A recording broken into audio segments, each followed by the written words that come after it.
Bom dia. Oh, muito bom estar aqui com vocês hoje. Estava dizendo para a Lê, adoro a energia de sábado, né? É muito especial, que a gente já chega aqui com essa energia toda do Evangelho, é muito bom, tá? Hoje, então, como acho que todo mundo aqui me conhece, né? Alguém não me conhece? Então tá fácil, né? Como vocês sabem, eu trabalho aí na equipe, né, do ciclo básico já há muitos anos. Eu digo que isso aqui é uma coisa que a gente não consegue se desvincular com facilidade, né? É muito bom estar aqui. E trabalhei na turma de terça. Então, quando passarem por lá, me deem um oizinho, tá bom? Bom, hoje nós estamos aí na 12ª aula, como disse Luiz, né? Passamos da metade do curso. E o nosso tema hoje é um tema gostoso, obsessão. Né? E não está indo aqui, viu? Não está passando. Obsessão. Não é normal, né? Sempre tem uns amiguinhos aqui brincando com a gente, né? Testando, mas no final tudo dá certo. Bom, enquanto a gente está aqui resolvendo o passador de slide, que está obsediado, né? Eu vou fazer uma perguntinha para vocês. O que você entende como obsessão? Mas é para falar da forma que pensa. Hã? Foi. Da forma que pensa, viu?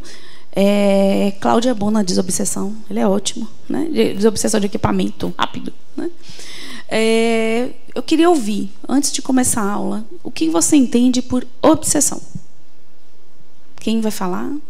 Fila, levante a mão, calma. Pronto, aqui, ó. Microfone aqui.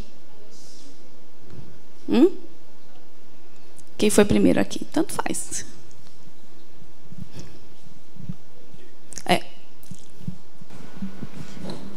Eu entendo como uma influência negativa. Como uma influência negativa. Isso. Okay. Uma influência de quem para quem? Do desencarnado no encarnado. Para o encarnado. Isso. Okay. Então a gente vai conversar sobre isso. Ali. Bom dia, Patrícia.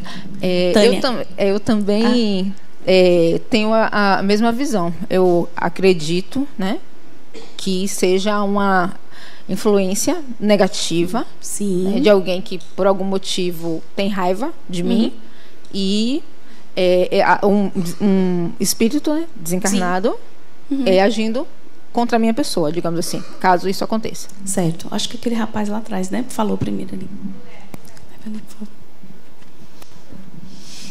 Foi você? Bom dia. Bom dia. Meu nome é Hilton.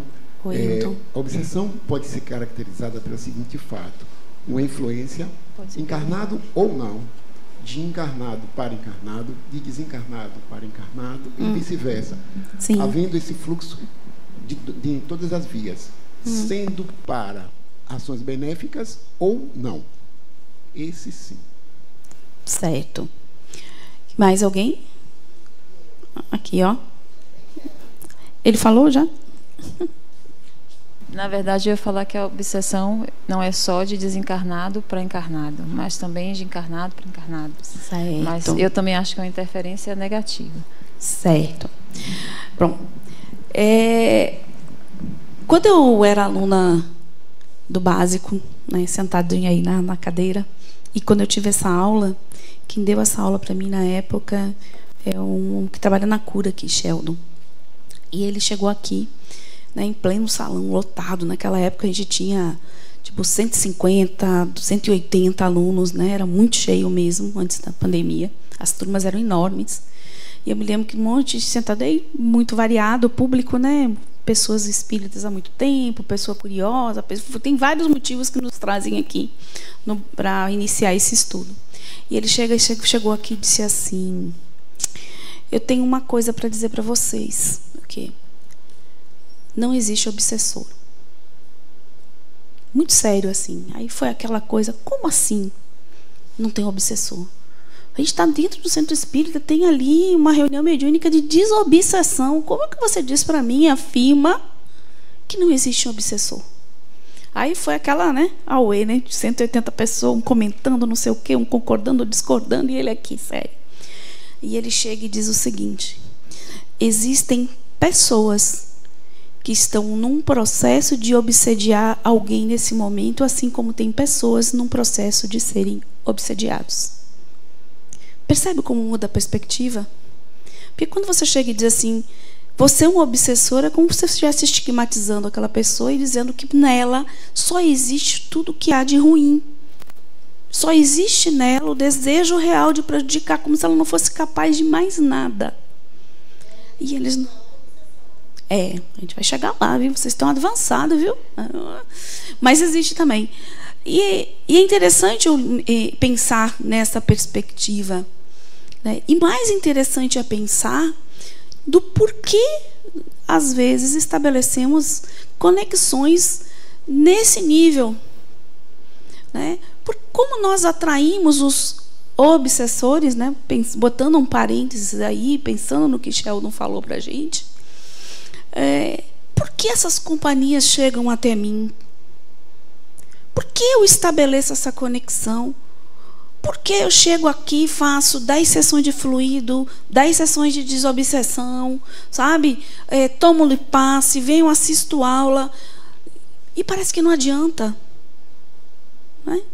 Então, a aula hoje é um convite para a gente pensar sobre essas coisas. Então, o tempo todo, o convite que eu estou fazendo é que tudo que eu colocar aqui hoje, a gente traga para a nossa vida cotidiana aqui encarnado mesmo. Pensando de tudo que eu vou trazer tem a ver com o humano, tem a ver com a nossa personalidade, tem a ver com as nossas atitudes, tem a ver com as nossas escolhas.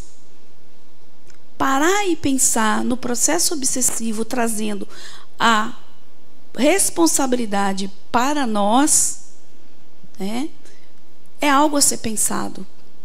Porque, via de regra, somos o que somos, estamos onde estamos, fazemos o que fazemos por nossas escolhas. Mas eu fui influenciado. Você aceitar ser influenciado foi também uma escolha. Então, por que eu me conecto com pessoas com um sentimento de raiva profundo? Por que eu me conecto com pessoas que têm um sentimento de vingança, querendo me prejudicar? Se pudesse, me matava. Por que essas coisas acontecem? Isso traz uma reflexão muito profunda do quão importante é nós assumirmos a responsabilidade sobre a nossa encarnação. Assumimos a nossa responsabilidade por nossas escolhas. É muito engraçado que de vez em quando a Adenauer fala, diz que a coisa que o espírita mais gosta é obsessor, né? Porque ele tem que inculpar. Eu estou obsediado, por isso que eu estou fazendo isso, por isso que eu falei, por que isso que eu agi. E esquece de trazer a responsabilidade para você, porque assim é. Quer dizer que você é dirigido o tempo inteiro? Que você só faz as coisas ruins porque alguém lhe obsedia? E cadê você, espírito? Então a aula hoje é esse convite. Outra coisa muito interessante, e que pensando e puxando a responsabilidade e trazendo para nós os processos obsessivos, pensando nas nossas atitudes, de como somos, como agimos, como pensamos, como lidamos com as nossas emoções, como nos relacionamos com as pessoas que a gente contracena na vida, trazendo isso para nós. Aonde está essa minha parcela que possibilita eu me conectar com pessoas desse tipo? Lembra que a gente sempre fala de sintonia, vibração, né? Frequência, afinidade. A gente tem falado isso muito. Se a gente parar para pensar, aqui mesmo no plano encarnado, nós estabelecemos as nossas relações por afinidade. Frequentamos os lugares que gostamos e nos identificamos. Escutamos a música de acordo com aquilo que me agrada. Tudo tem a ver com sintonia. Então, vamos pensar onde eu estou agora, porque muitas vezes isso faz entender o porquê dessas conexões, não é? Então, em vez de às vezes terceirizar a responsabilidade sobre tudo que acontece na vida da gente, que tal se apropriar dela e dizer, não, para aí um pouquinho. Isso tem a ver comigo. E se tem a ver comigo, eu consigo resolver. Está em mim, né, a virada de chave e o verdadeiro desejo de mudar. Ok? Então, a aula hoje é isso. Tá? A gente vai trazer aqui uns tipos de obsessão, né? O objetivo geral é apresentar uma visão geral de como os espíritos influenciam as pessoas, modificando-lhes o comportamento. E é isso, quando a gente fala de espírito, a gente está falando de espírito desencarnado, de espírito encarnado, porque a gente vive aqui uma experiência espiritual, com espíritos encarnados, e nós tanto influenciamos o outro como somos influenciados. Não é aqui? Quantas pessoas nos influenciam positivamente e negativamente, e quantas vezes a gente faz isso com o outro também. E essa relação, ela também ocorre com espíritos desencarnados, entre eles lá, entre nós e eles. Então, essa é uma relação, certo? De espírito para espírito. Objetivos específicos: estabelecer o conceito de obsessão como uma influência espiritual prejudicial a que todos estamos sujeitos. E sim, o caráter obsessivo é prejudicial, mesmo quando ele não inicia com a intenção de prejudicar. E a gente vai entender por que lá na frente, tá bom? Definir os principais tipos de obsessão, né? Porque são vários tipos, né? Definir quais os fatores predisponentes que concorrem para a ocorrência da obsessão, por que ela acontece de fato, né? E aí é puxar, né, um pouquinho para aquilo que somos. E explicar de forma bastante clara as técnicas utilizadas pelos espíritos na obsessão. Certo? Então, outra perguntinha para vocês. Hoje eu estou com vontade de perguntar, viu? O que é uma influência espiritual para vocês? Influência espiritual, o que é?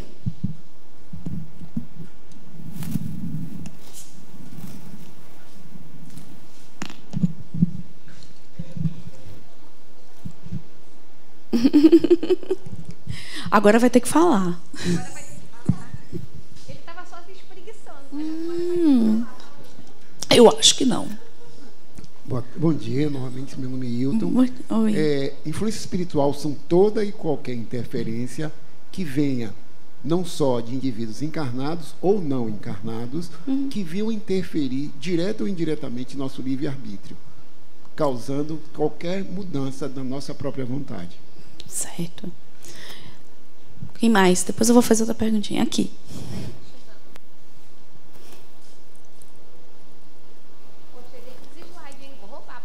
Lindo, né? Depois eu te passo. Bom dia.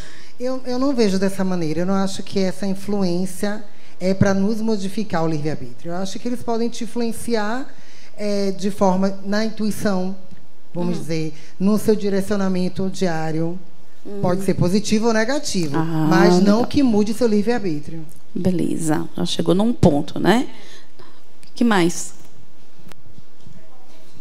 Espera aí, microfone para o povo deixa. Bom dia. Bom dia. Qualquer tipo de interferência que surja no campo energético, tanto positivamente quanto negativamente. Eu acho que, de uma forma muito objetiva, é entendido dessa forma.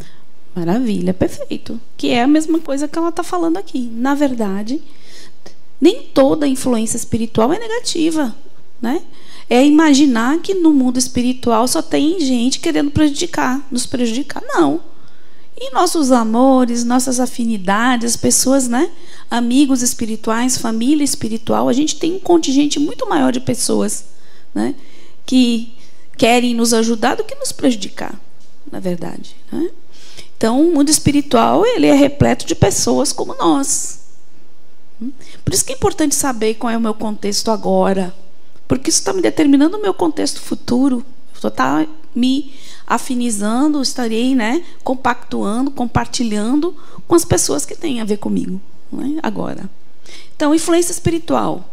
Aí, Luiz já iniciou aí a oração com essa questão, né? Influem os espíritos em nossos pensamentos e em nossos atos? Lá no livro dos Espíritos, a 459, responde: a sua influência é maior do que supondes, porque muito frequentemente são eles que vos dirigem. E muitas vezes nós vamos direcionando a nossa vida por influência mesmo, né? Influências individuais, influências de massa, né? Quantas vezes nós somos tangidos mesmo, né? Sem um mínimo de senso crítico, né? Então, somos sim influenciados. Bom, a influência é a ação sutil, boa ou má, de um espírito sobre outro e tem caráter eventual sem uma intervenção ruim. Quer dizer, é mais momentânea mesmo, né? Não é aquela coisa contínua, constante, a influência espiritual. Já uma obsessão é uma ação persistente, de caráter contínuo, que o espírito exerce sobre o outro e é sempre negativa. É sempre negativa por quê? Porque já está dizendo, é uma influência persistente, onde você, de uma certa forma, está impondo a sua vontade, o seu desejo, o seu sentimento, e muitas vezes interferindo na vida do outro, né? Muitos processos obsessivos iniciam, às vezes, na boa intenção, né? Achando que está ajudando, e na realidade você está interferindo. Porque toda vez que você impõe algo para alguém, você está tirando a liberdade de escolha dela e achando que o melhor para ela é o que você quer. E interfere na vida. E a gente brinca muito, né, que obsessores assim incríveis são pais, né, que muitas vezes querem interferir de forma positiva, pensando no bem do filho, não querendo que sofra, não é assim que a gente faz, e acaba querendo direcionar a vida do filho da forma que acha. Isso é uma influência que pode se tornar obsessiva a ponto daquele filho não conseguir andar com as próprias pernas, ser infeliz, né? Não se realizar, né? Não se apropriar da sua encarnação, da sua vida, em função da influência constante de achar que tem que ser aquela profissão, que tem que ser daquela forma, que tem que morar assim, que tem, né? Então, começou na intenção de prejudicar? Não, mas se torna prejudicial. Ok? Só para a gente entender aí. Muitos comportamentos humanos são, via de regra, ditados pelas influências que os espíritos desencarnados exercem. Muitas vezes eles dirigem as ações humanas sem que se perceba pela sua sutileza e pela ausência de conhecimento de se distinguir distintas origens de ideia. E aí vem a questão, e aí faço o quê? Como eu vou entender o que é meu, o que não é? Quando é influência ou não? Qual seria o caminho, hein, gente? O autoconhecimento. Quanto mais eu paro para pensar em mim, quanto mais eu paro para analisar as minhas atitudes, a minha vida, as minhas relações e quem eu sou, mais eu vou entendendo o que me pertence ou não. Mas a gente tem tantas dúvidas, a gente oscila? Não, a gente oscila realmente. Só que a gente mais ou menos entende qual é o nosso padrão. Qual é o nosso padrão de pensamento? Uma pessoa que levanto todos os dias, animado, empolgado para a vida, vou para o meu trabalho, faço isso, ou eu levanto já lá arrastando corrente. Quais as amizades que eu cultivo? Quais os ambientes que eu frequento? Qual o tipo de música que eu gosto de ouvir? Qual o tipo de filme, programas na TV? Teve uma pessoa jovem aqui que foi muito legal. Já ouviu os seus emojis quando você, lá no WhatsApp? Olhe para essas carinhas. O que você coloca lá? E aí eu ficaria pensando, isso diz muito da gente, né? Eu sou uma pessoa que estou botando felicidade, coraçãozinho, ou também, qual é as minhas carinhas que eu coloco ali? Estão expressando muito do que eu sou. Então a gente começa a fazer essas análises, né? Santo Agostinho disse que fazia isso, né? Chegava ao final do dia, ele fazia uma análise de tudo que tinha acontecido, né? De situações que ele achou que ele poderia não ter feito, não ter falado, e aquilo que ele fez de bom também. Então essa análise da gente, essa busca de nos entendermos, tem muito a ver com isso. Eu acordei, eu estou bem, eu sou uma pessoa que normalmente estou de bem com a vida. Por que eu acordei e, de repente, eu estou me sentindo tão triste, tão infeliz? Por que esse sentimento de raiva chegou, de repente? Tem motivo para isso? Então, é uma constante análise de nós com nós mesmos.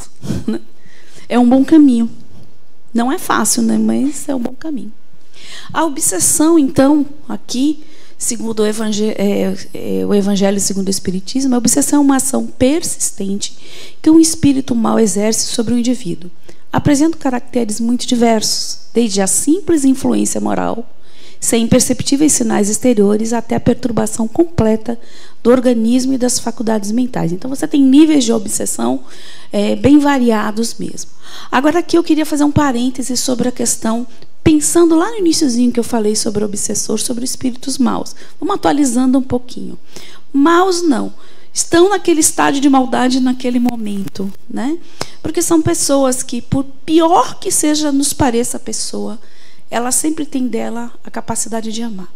O pior bandido que você imaginar, assassino e cruel, ele é capaz de amar um filho, amar um... Então, não somos totalmente maus, nem totalmente bons. Então, é bom a gente dar uma tá atualizadinha um pouquinho e entender que, naquela época, a linguagem foi dessa forma, né? E essa obsessão, muitas vezes, ela é muito sutil, aquela influência que vem, aquele sentimento que passa, que momentaneamente te faz agir de uma forma, até você perder o controle de você mesmo. Né? E a gente vai ver os graus aí. Aqui, ó, Ale, aqui. Microfone.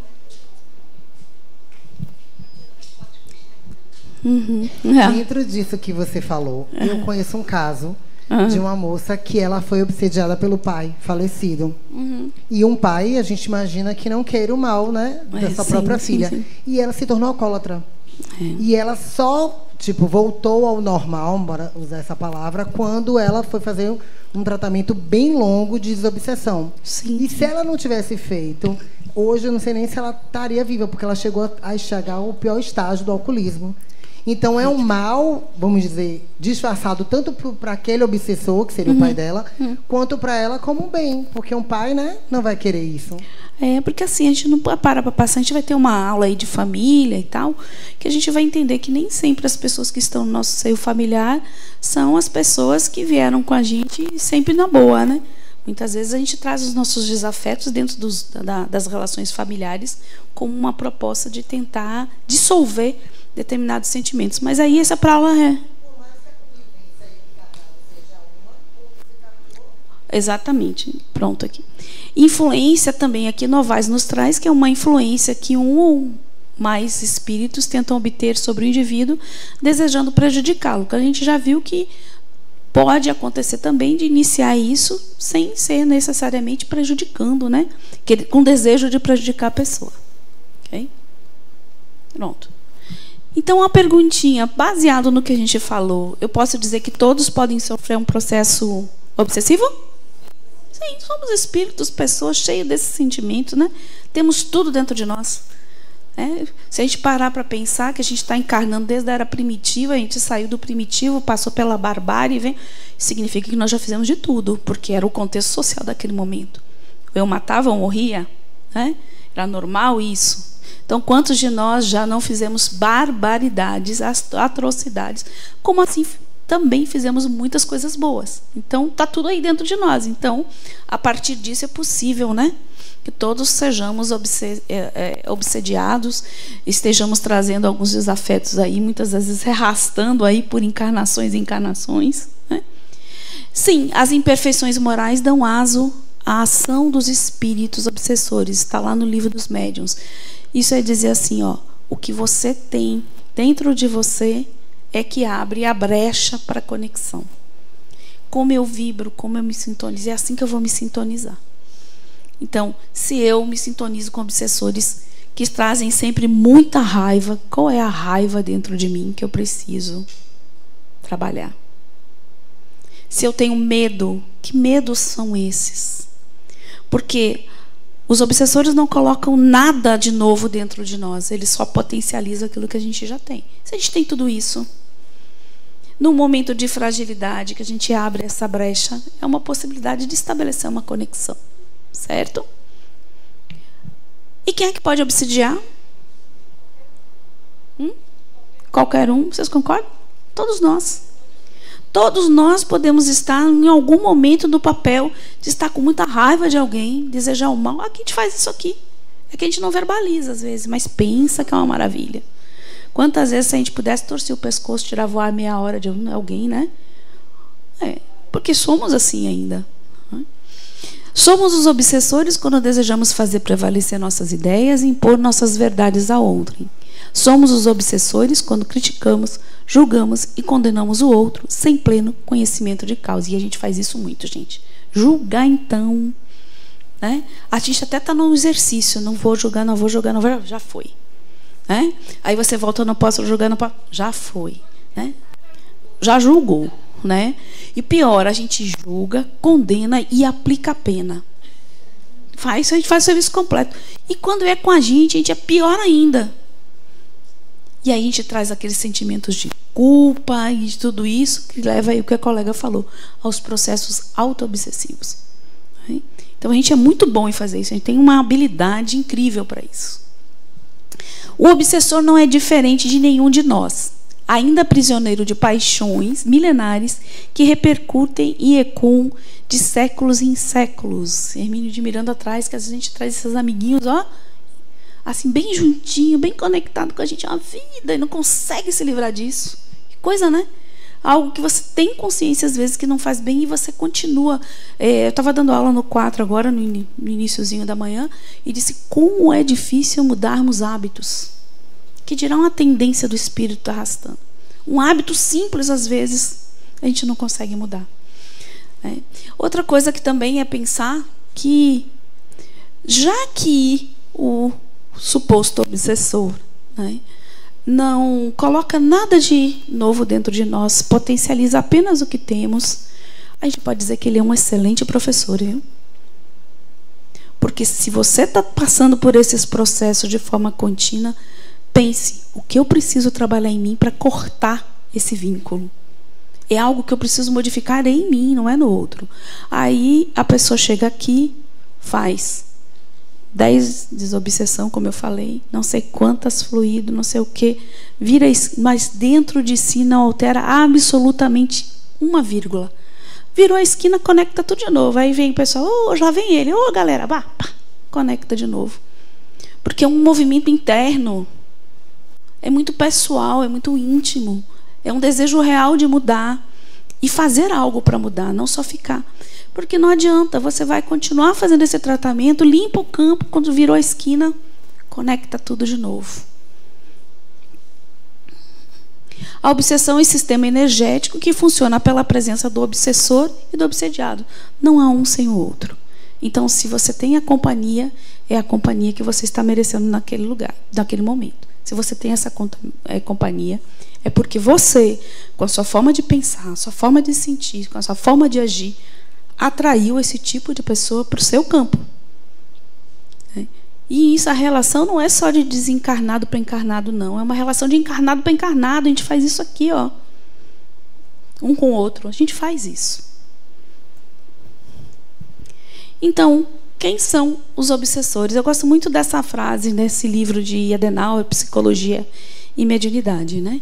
Não existem maus espíritos, mas pessoas em desequilíbrio ou de personalidade difícil, pois não há uma categoria de espíritos naquela condição. Aqueles que agem em desacordo com as normas sociais e morais não fazem parte de uma categoria como se pertencessem a uma raça diferente. São pessoas que naquele momento estão em atitude inadequada e muitas vezes com comportamentos radicais. Embora algumas pessoas desencarnadas prejudiquem encarnados pela obsessão, elas também podem ter boas atitudes em outras situações de sua realidade. Isto é, não são permanentemente obsessores. É que dizer assim, nós não somos permanentemente bons e nem permanentemente maus. Nós somos capazes de fazer atrocidades.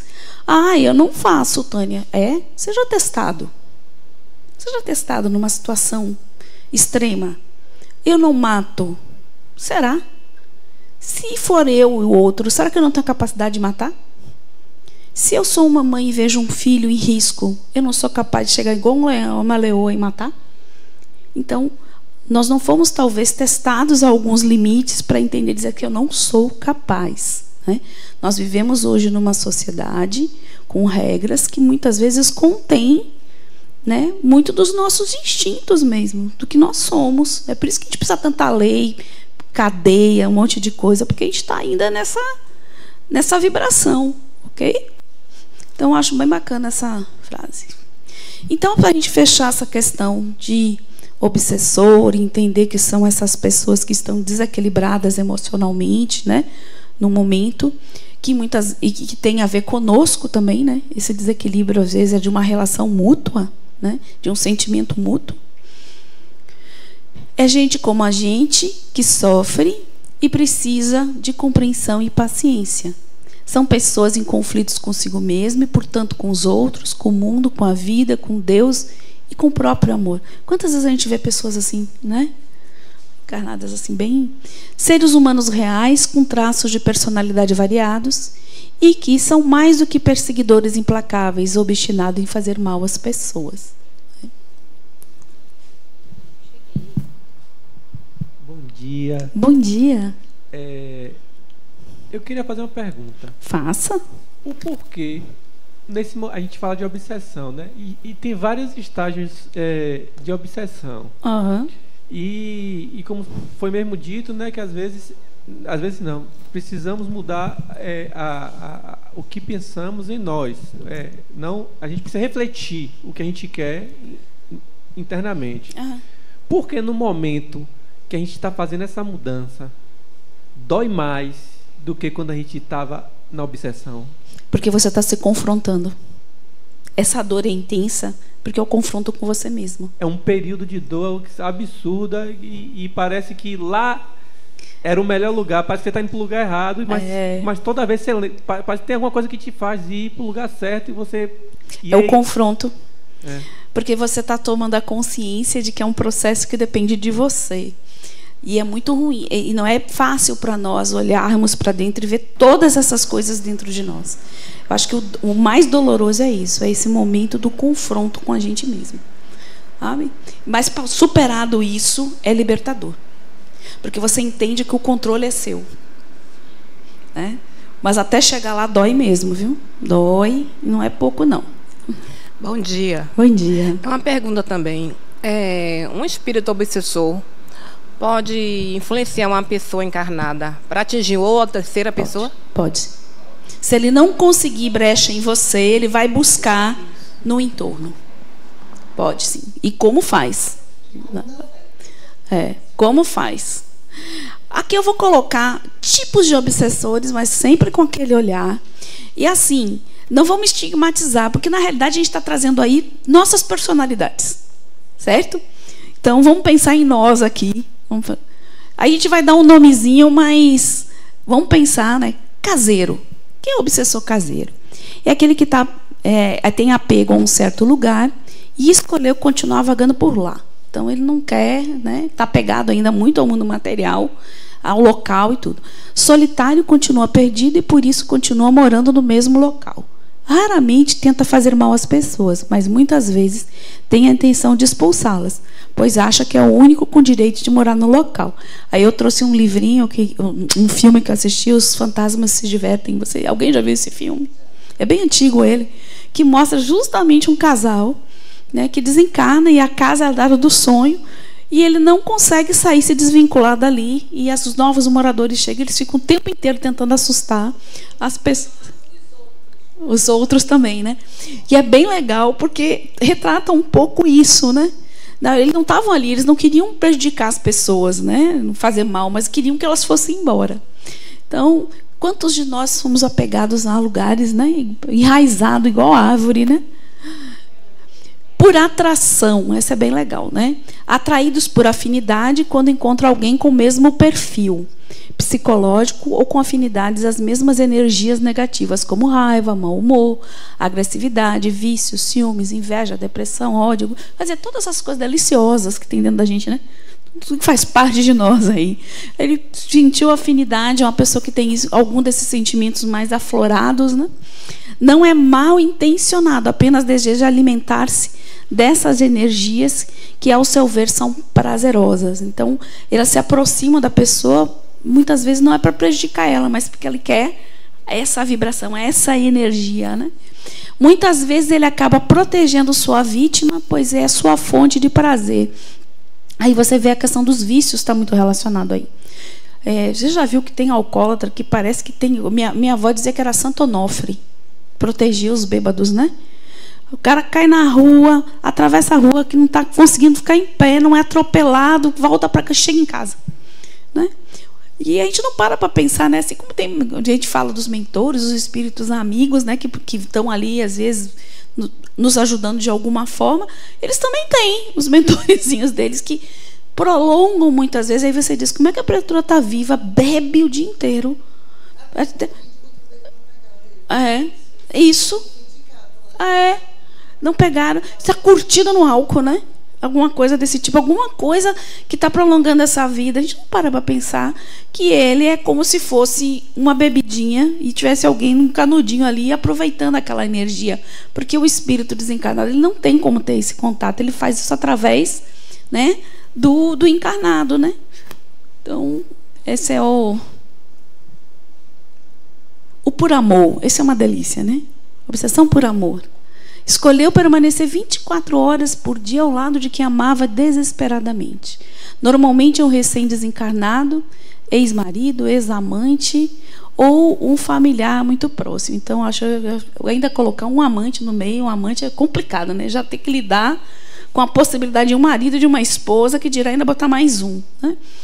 Então, Oi? Pode. Todas essas relações em amor, estamos encarnados, todas a gente vai ver depois, todas elas, viu? Então é bom ficar antenado quanto a isso, né? Então muitas vezes você vê, tem um filme também que é bem legal, que 2 filmes, aliás, que mostram muito isso. É O Sexto Sentido. O Sexto Sentido mostra, né, aquela história daquele médico psiquiatra que permaneceu na casa, vivendo, sem ter a consciência, inclusive, que estava desencarnado, o tempo inteiro ali com aquela esposa, né? E ele tentava se comunicar, ela não ouvia, né? Tem todo um contexto da história. Mas o quanto estava fazendo mal para aquela esposa, aquele contato, né? O tempo inteiro com aquela energia naquele campo dela. Ele não estava nem tendo noção que estava desencarnado e nem era a intenção dele de prejudicar. Um outro filme que mostra bastante isso também é Amor Além da Vida. Aquele era médico, né? Ele desencarna, ele era uma pessoa maravilhosa. Então, a primeira intenção dele era ficar para proteger ela. Só que ela vivia arrastando uma infelicidade imensa. E ele só percebeu verdadeiramente o quanto mal ele estava fazendo para ela quando ela vai visitar o túmulo dele, que ela está ali chorando e que ele vai abraçar ela para confortar, e ela começa a gritar desesperadamente. Naquele momento ele entendeu que não era legal ele estar ali com ela, não era bom. E aí ele resolve, né, seguir o caminho dela, e aí quando ela consegue, né, durante um período, né, até acontecer outras coisas, ela melhorar um pouquinho. Então, o quanto pode às vezes ser prejudicial você na intenção de estar perto da pessoa, né? O escravo, né? O escravo é aquele traumatizado e confuso com sua morte, continua a vagar como se fosse um zumbi. Então pensa que a pessoa não tem noção, está ainda, né, dependendo do grau de como ela desencarna, ela fica bem perdida aí no plano espiritual. E existem pessoas encarnadas que sabem como aprisionar e fazer espíritos seus escravos, por medo de sofrerem, obedecem às ordens de seus chefes encarnados. E aí a gente vê aí muitas evocações, né, de pessoas que evocam espíritos no sentido de utilizar eles, né, a energia deles, muitas vezes para prejudicar o outro, né? A gente tem aí algumas seitas, algumas coisas que, né?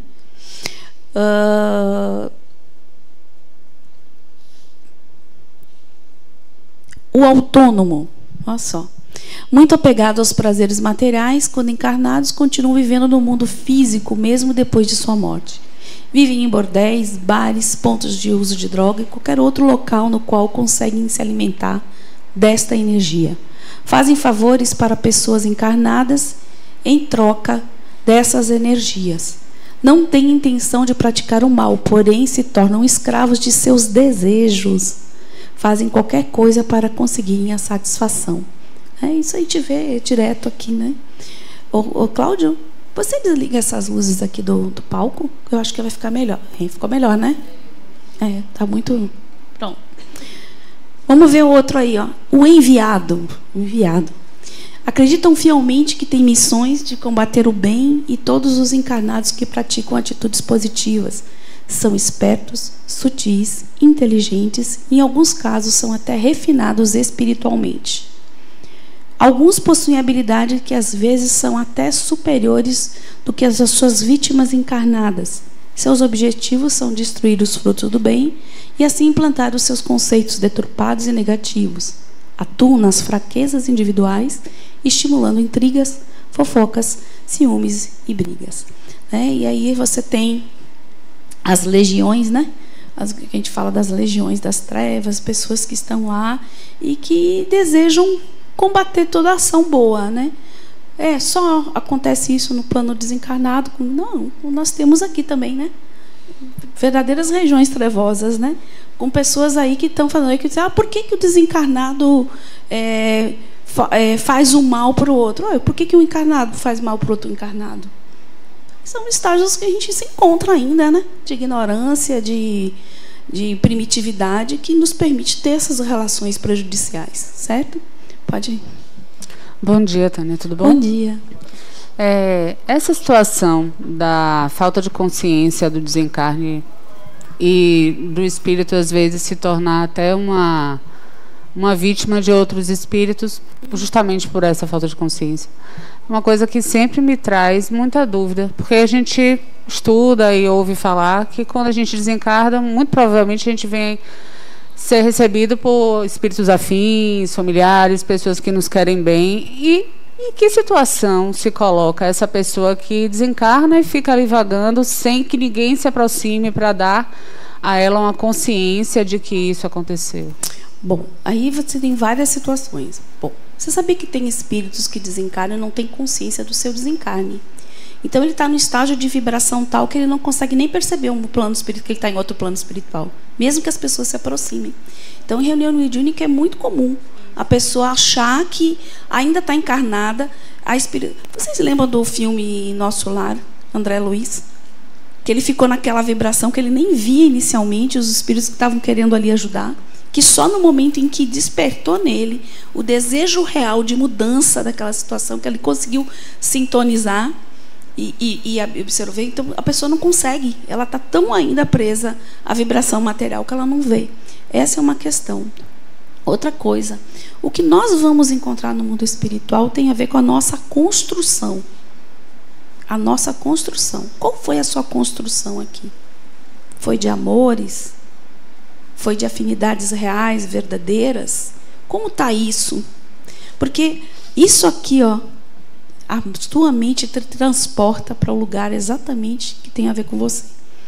E desde que eu comecei a vir aqui para as aulas, eu tenho tido muitos sonhos diferentes.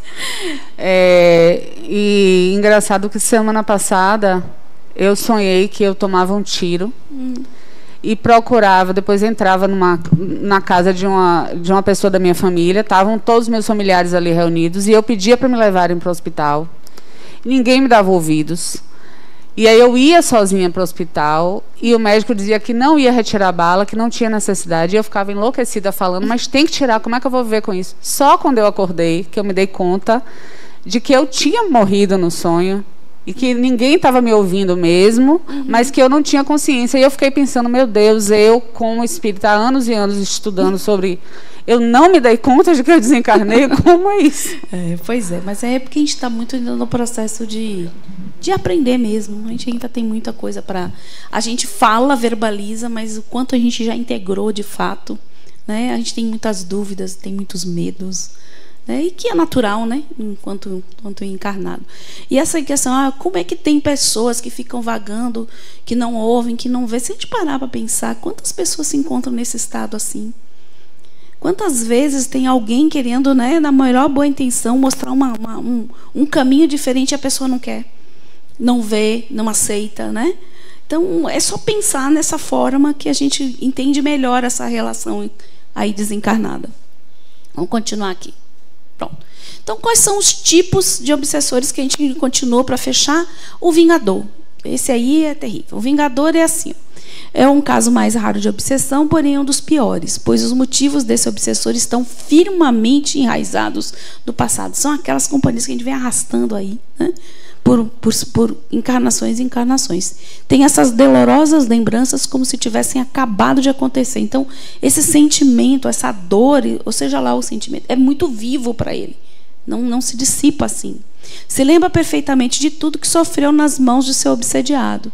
É movido por muito ódio e está disposto a seguir seu obsediado do berço ao túmulo para conseguir se vingar. Certo? Então é aquele que realmente traz aquela carga, né, E a gente chega aqui, mais uma vez aí, pensando aí nessa figura. Eu gosto muito dessa figura, ela é muito emblemática, ela é muito significativa, muito expressiva. Isso somos nós. Um diabinho de um lado e um anjinho do outro. E a gente está nessa constante luta para equilibrar isso aí. Tem horas, né, quem ganha aquilo que eu alimentar, né? Qual é o sentimento que alimenta mais, o diabinho ou o anjinho? O ideal é que tivesse um equilíbrio sobre isso, porque nenhum lado é totalmente bom e nenhum lado é totalmente ruim, mas isso somos nós. Nós amamos, nós odiamos, nós crescemos, nós caímos, né? A gente tem ódio, a gente tem inveja, a gente é maledicente muitas vezes, a gente julga, mas a gente conquista, a gente realiza, a gente é capaz de ser solidário, a gente é tudo isso, né? Então, e aí tem essa... Oi. Oi. Olá, eu sou Jamile. Oi, Jamile. Voltando do slide anterior, você falou, eu lembrei de um livro, que ele não é um livro espírita, mas o nome do livro é O Efeito Sombra. Ele é ótimo. E ele é muito bacana. Quando você falou, eu lembrei, né? Porque relaciona esse nosso lado bom e o nosso lado ruim, né? Que todos nós temos, como você já havia falado. E é bem interessante para também entender um pouco dessa parte, né? Do espírito, do obsessor e de como é que funciona isso. Porque, na verdade, somos nós, né? Que somos os grandes responsáveis. E muitas vezes a gente prefere se manter numa zona de conforto, né, que é desconfortável, mas como é algo que a gente conhece e a gente sabe lidar, entre aspas, fica muito mais fácil, né?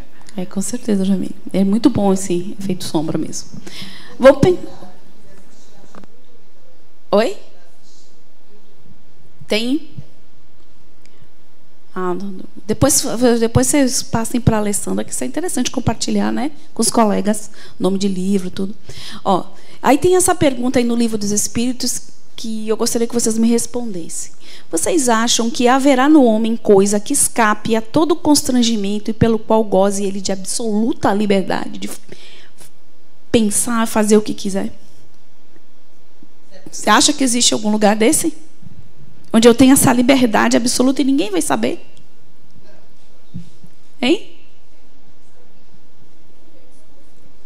Peraí, aqui, aqui, por favor. Senão não dá até para eu ouvir aqui, fica ruim. Aqui, Vini, acabou a bateria?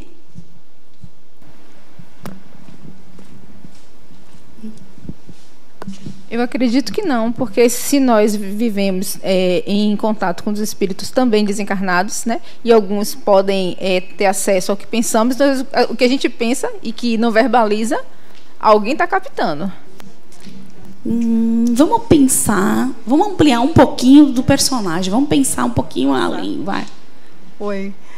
Eu acho o contrário. Eu acho que você tem esse lugar. E que lugar seria? Seria dentro de nós mesmos, que isso é a nossa capacidade de fazer essa barreira, evitar que isso aconteça. E esse lugar dentro de nós, tem um nomezinho aí que a gente fala direto. Como seria? Aonde? Consciência. Quase lá. A mente. Na mente eu posso pensar, fazer, desejar o que quiser, e aqui nós, encarnadinhos, não vamos nem saber. Eu posso estar aqui olhando para a Soraya e dizer: quero lhe matar, e sorrir para ela. Mas o meu pensamento pode estar em outro lugar, fazendo algo completamente diferente. Então, a gente existe esse lugar assim. E aqui fala, no pensamento goza o homem de ilimitada liberdade, pois não há como lhe pôr entraves. Não tem, a gente pensa o tempo inteiro, sente o tempo inteiro. Então, tá nós, flui. Isso flui em nós, né?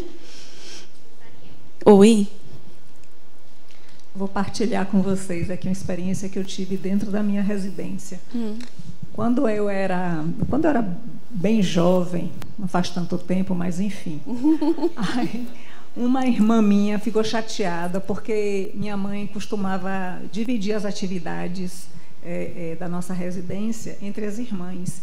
E essa era uma folgada, ela gostava sempre de jogar para as demais. E eu, como uma irmã mais velha, eu sempre me via muito sobrecarregada. Quando foi um dia, eu me rebelei, disse, esse meu lado rebelde hoje eu vou deixar aflorar, porque eu não estou aguentando ser explorada. Ela sempre foi, ela foi caçula há muito tempo, depois veio a quarta irmã, mas enfim.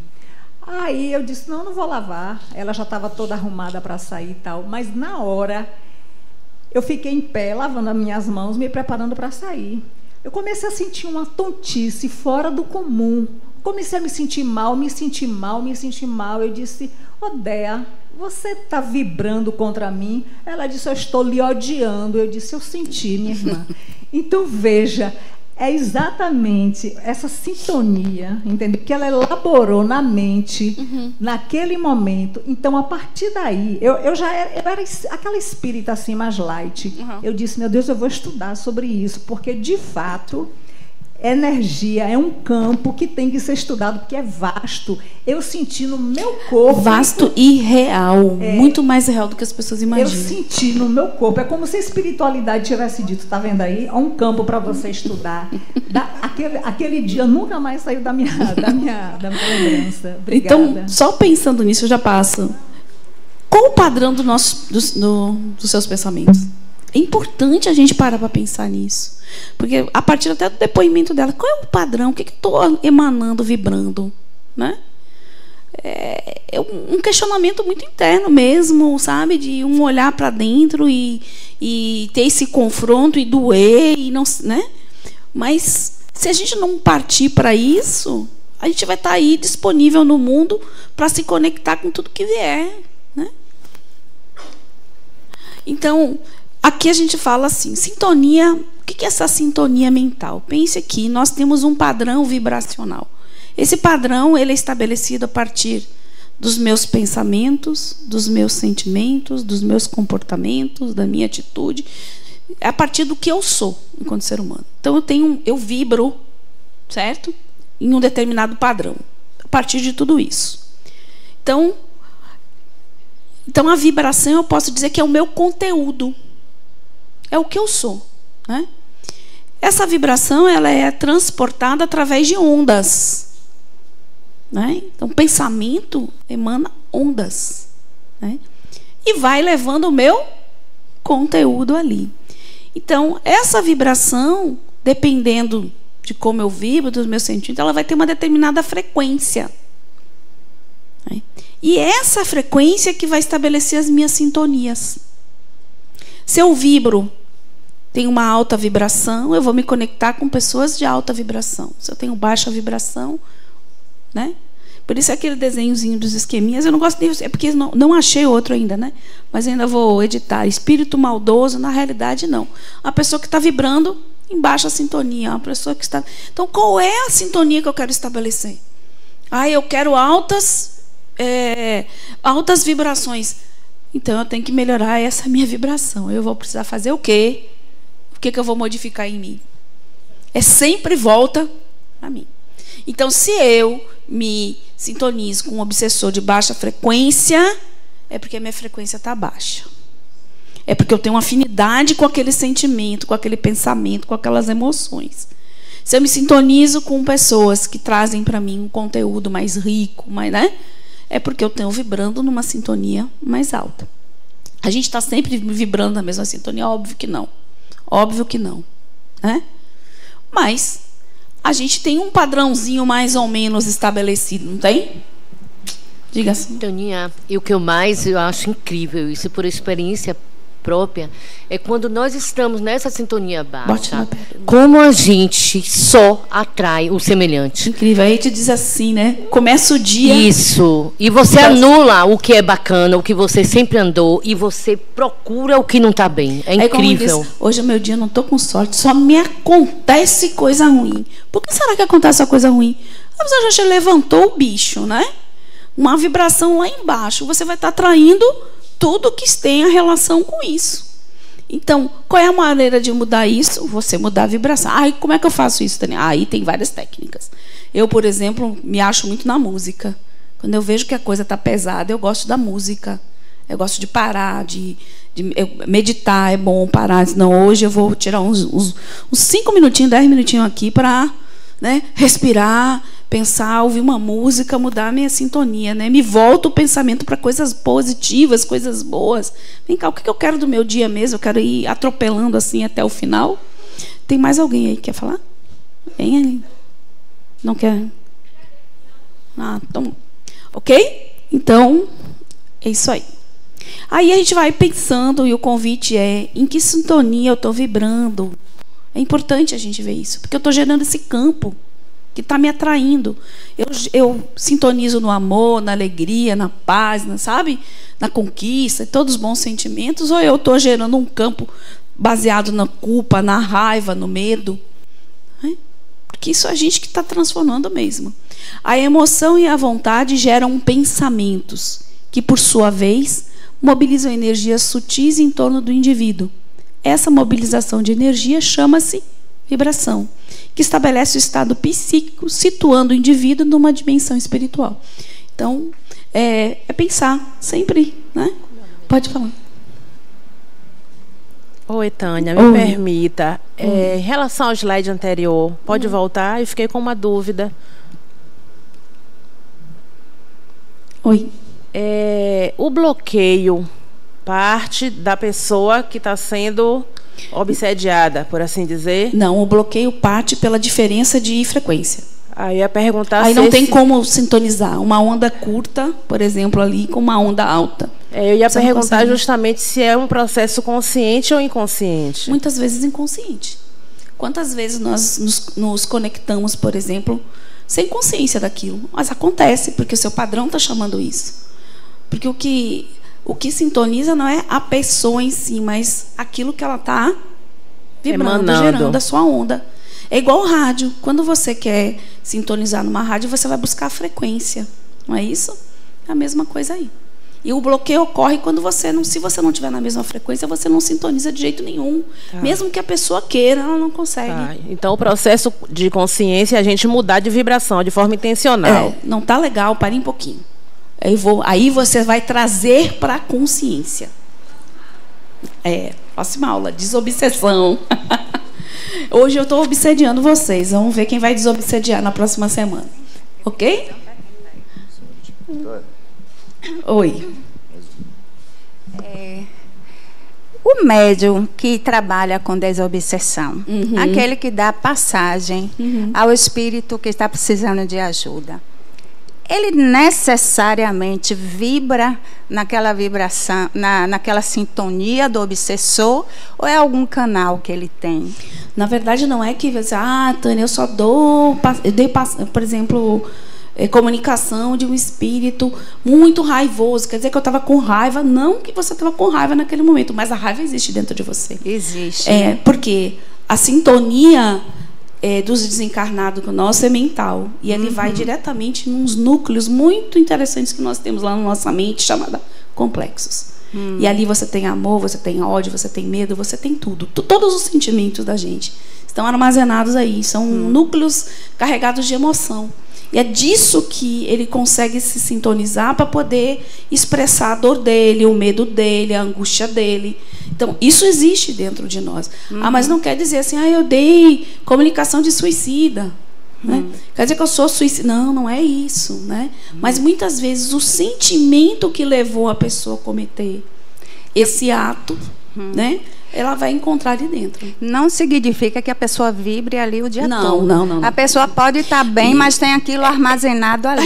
A gente tem, né? A gente está ali se disponibilizando para um trabalho, sabendo que a gente vai ter essas conexões. O que é interessante pensar, nós, enquanto médiums, né, trabalhando em mediúnica, né, é se o mesmo tipo de comunicação se torna repetitiva, quando essa comunicação mexe muito com você. É um sinal de que talvez aquilo ali precise ser trabalhado em você. Essa é a observação que a gente tem que ter, que é o cuidado. Se mexe emocionalmente? Muito, porque tem comunicações, às vezes, que pesa muito para o médium. Entendi. Que mexe demais. Isso aí demonstra um conteúdo aí a ser trabalhado no médium. Por isso que a gente disse que trabalhar em mediúnica é um baita processo de ajuda de autoconhecimento. Eu imagino isso também. Agora, e quando afeta o físico? Quando afeta o físico? Sim, às vezes a pessoa sente uma dor forte. Você está falando na mediúnica? Sim. Por exemplo, sente uma dor de cabeça forte, afeta alguma parte do físico, a pessoa sente uma dor forte.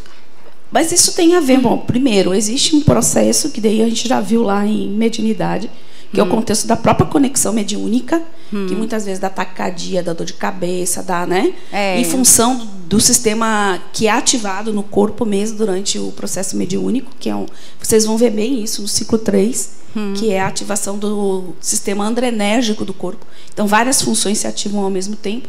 Então, isso às vezes dá um desconforto. A dor que você sente real não é física, é mais a sensação mesmo às vezes que o espírito está trazendo, né? Que tô queimando, mas você não sente seu corpo queimar, mas às vezes é uma sensação de desagradável, assim. Mas a maioria dos sintomas físicos tem a ver durante, depois acaba tudo. Tanto é que quando acaba, o mediúnico acaba. É porque eu passei por uma experiência assim, que eu dei passagem a uma entidade.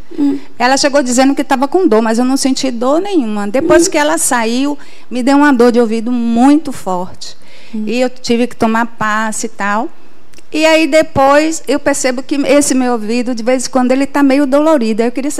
Na hora eu achei assim, foi alguma coisa física minha. Não foi espiritual, mas depois que eu tomei o passe de 3, aí melhorou. Aí tem tantos fatores que podem ser, sabia? Só para falar disso, né? Mas assim, tem coisas que são físicas mesmo. E nem tudo que a gente passa é espiritual e nem tudo que a gente passa é físico, né? E muitas vezes a pessoa não desconecta, não do espírito em si, porque quando a gente sai da mediúnica, acabou, né? Mas a pessoa fica com aquilo ali, né? Trazendo para ela aquilo. E é muito mais do médium do que do espírito de conexão. É porque quando eu sinto, eu sinto uma dorzinha assim e passa. Mas esse no dia me assustou, porque foi muito forte e foi físico mesmo. E você já procurou um médico para ver se eu vou ter que ver. Né? Então, vamos entender que a gente nunca tem que descartar o físico, viu? Porque essa coisa de dizer que tudo é espiritual, a gente, né? Anda juntinho, né?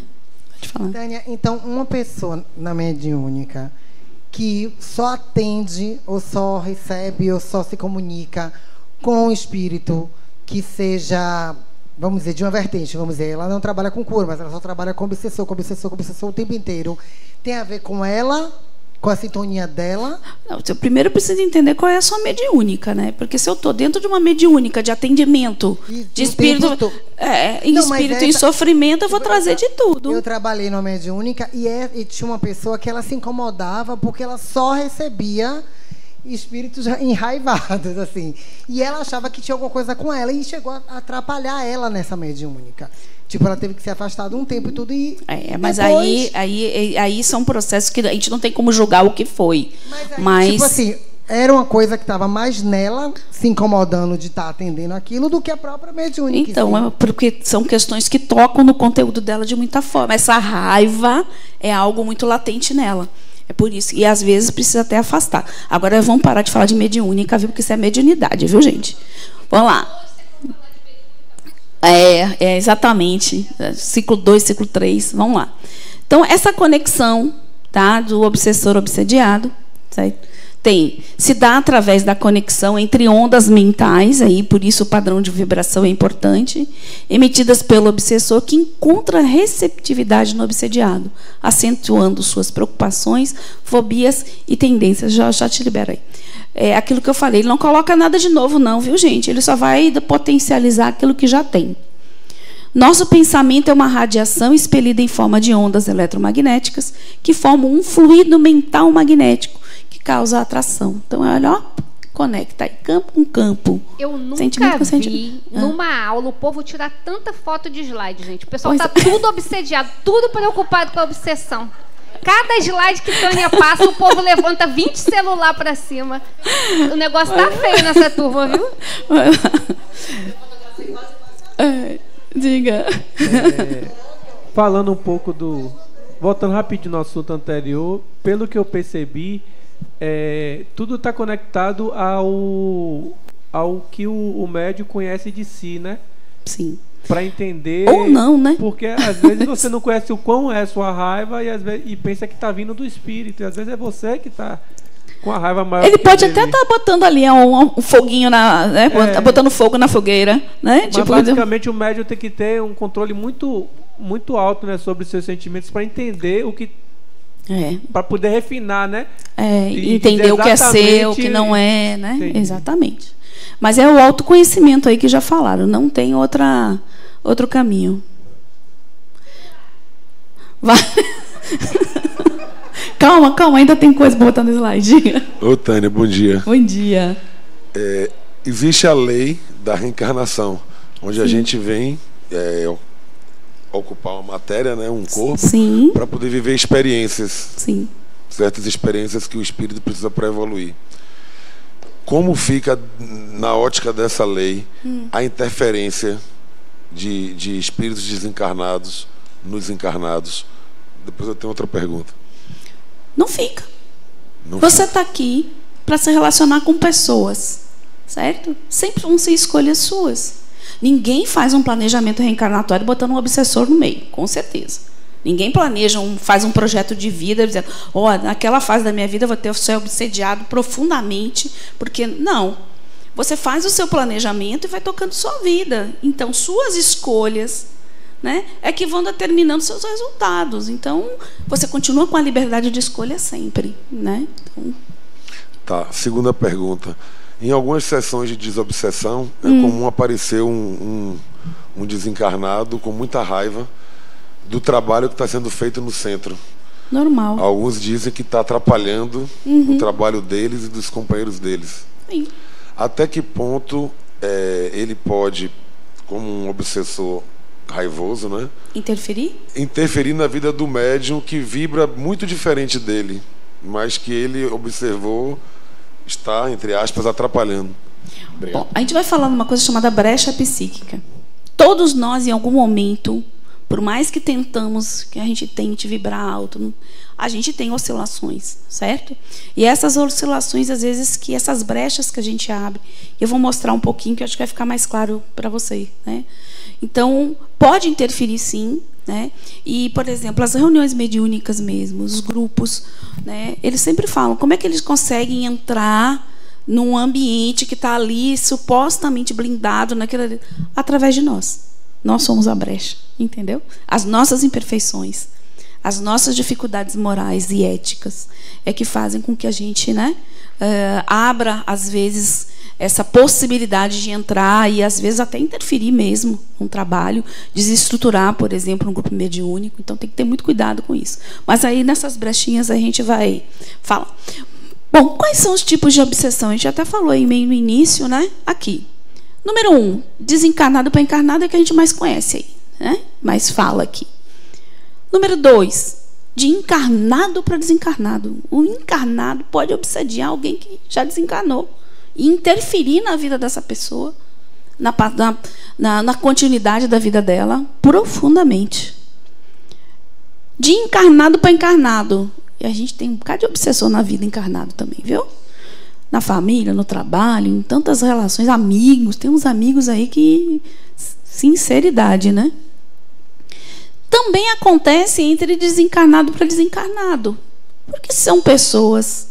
Se nós desencarnamos, continuamos sendo o que somos, significa que as mesmas relações que a gente estabelece aqui, a gente estabelece quando está desencarnado.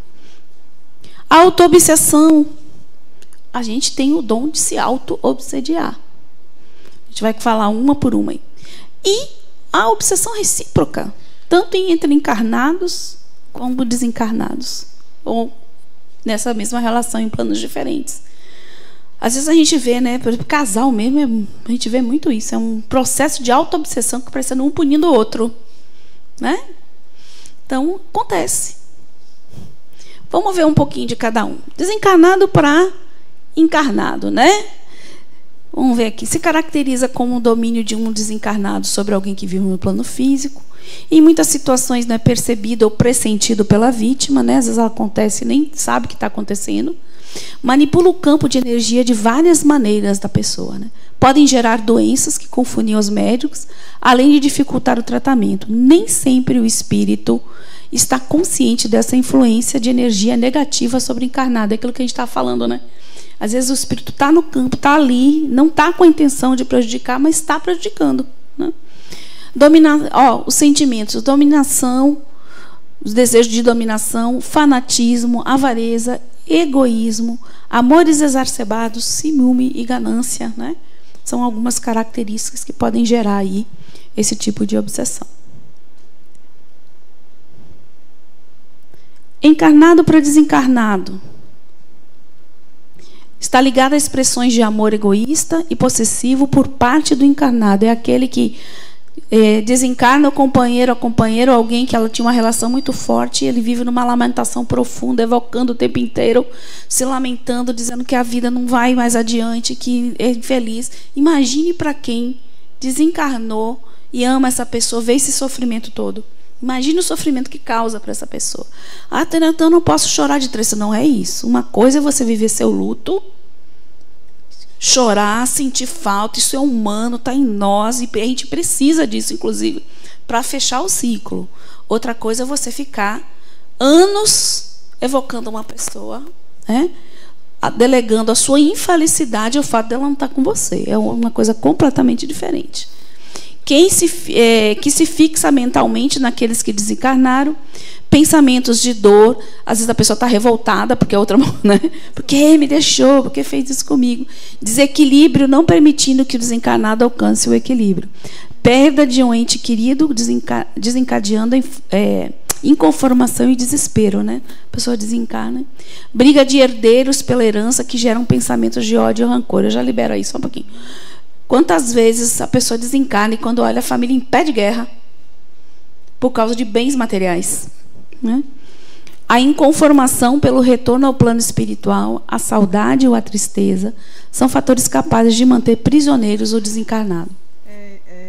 Tânia, tá direito.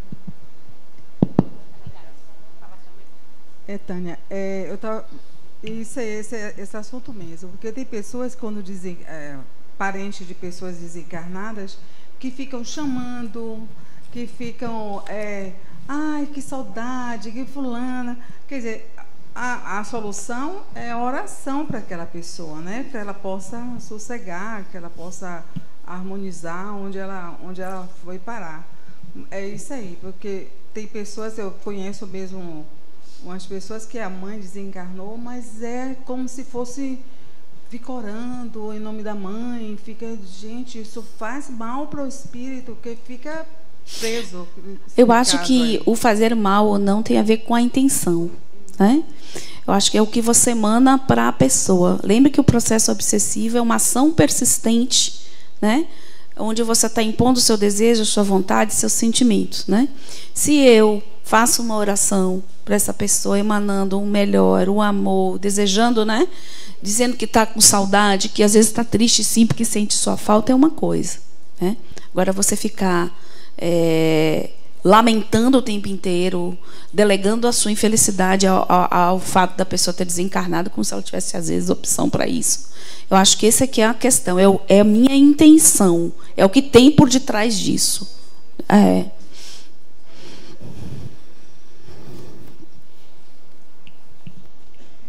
Bom dia, Tânia. Bom dia. Veja bem, eu uso... Meu filho tem 4 anos, fez 4 anos que desencarnou, né? Então, o que eu faço? Eu fiquei muito tempo, assim, sofri muito, né? Normal, né? Não tem assim, como, não. Mas, assim, o meu sobrinho, eu estava muito assim, eu e a irmã, né? Muito... O pai é mais tranquilo, mas... Aí, só que eu estava muito triste, muito, sabe? Com essas coisas todas, né, que a gente faz, é normal. E aí meu sobrinho sonhou com ele, falando, eu estou muito bem, agora fala para a manhinha, só não estou melhor porque manhinha ainda não se acostumou e Paulinha também, né? Então fala para elas para ficar, sabe, ter mais tranquilidade, que eu vou ficar mais em paz. Então daí eu comecei a, sabe, a observar e fui, sabe, Inclusive, eu tenho a foto dele aqui, né, uma medalha, e muita gente fala, por que você fica com essa medalha, pode fazer mal? Mas me sinto bem, não faço entendeu? Não faz mal nenhum. Não tem nada a ver, muita gente fala, você fica com a medalha dele, né, no pescoço e tal. Eu fico, porque me faz bem. E todos os dias da minha oração, eu peço a Deus por ele e falo, filho, eu te amo, então um beijo aqui. Aí já pensou que delícia você receber um beijo de uma mãe toda noite e dizer assim, te amo? Eu beijo, falo, filho, Deus te Mas deixa sua medalhinha aí, viu? Porque, como eu falei, não é isso que vai prejudicar, é o que traz aqui, ó, é no coração. Então, fique tranquila. Obrigada. De encarnado para encarnado, isso a gente vê bastante, viu? Normalmente, ó, o ciúme, um dos fatores principais desse tipo de obsessão, e a gente vê umas relações de ciúmes aí pesada, né? A questão da convivência anterior, onde os envolvidos cobram seus direitos, aqueles que já são desafetos aí há algum tempo, que estão ali, tentaram, não dá, e aí entram num estágio de cobrança grande aí. Prejudicados no passado, acabam criando antipatias, aversões ao outro, podem gerar rixas de família, por exemplo, né? A gente vê muito isso. A pessoa tem a capacidade de dominar mentalmente suas vítimas. A inveja, a mágoa, a raiva, a ódio, rancor, vingança e desejo do mal influenciam nesse tipo de obsessão, né? Desobsessão, não, viu? Amor possessivo, amizade também, em que o outro obriga o outro a pensar do mesmo jeito. Os amigos é uma coisa que a gente precisa ter cuidado também. A gente não para pensar o quanto eles interferem na vida da gente e são importantes na nossa vida, né? Aí outro, desencarnado para desencarnado, desrespeita a espíritos desencarnados que dominam outros desencarnados, né? Da mesma forma que a gente tem isso aqui, né? Também tem nos desencarnados. Pessoas mais fragilizadas muitas vezes acabam, né, se permitindo serem, né, dominadas por outras. Por associações tenebrosas, os espíritos se juntam em algumas regiões onde obedece a sintonia e a lei da atração. Não tem jeito. Então, isso aí é... Nesses lugares, há espíritos que chamam a tarefa de distribuir justiça aos espíritos igualmente culpados. Então, tem registros, né, de algumas biografias que falam... bibliografias que falam de... tem regiões que têm verdadeiros tribunais, né, de julgamento de espíritos que chegam lá. Então...